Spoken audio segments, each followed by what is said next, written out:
मुंबईत जपानच्या धर्तीवर बुलेट ट्रेनचं निर्माण। मुंबई आणि अहमदाबाद दरम्यान धावणारी बुलेट ट्रेन ऑगस्ट 2027 मध्ये सुरू होणार। रेल्वे मंत्री अश्विनी वैष्णव यांची माहिती। तर जपानचे शिंकानसेन हाय स्पीड ट्रेन तंत्रज्ञान प्रकल्पात वापरलं जाणार। मोनोरेल मार्गावर नव्या गाड्यांच्या चाचण्या सुरू। तांत्रिक बिघाड आणि अत्यल्प प्रवासी संख्येच्या कारणांमुळे अनिश्चित काळासाठी मोनोरेल बंद।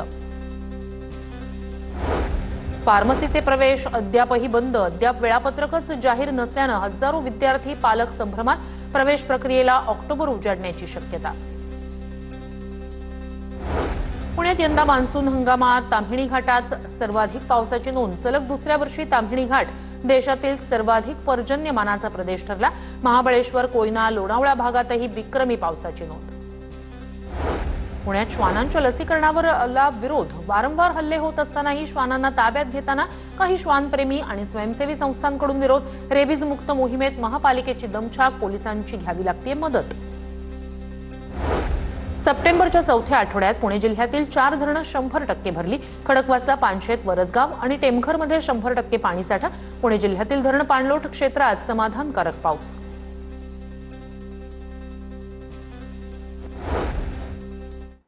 आणि आता पाहणार आहोत हेडलाईन्स।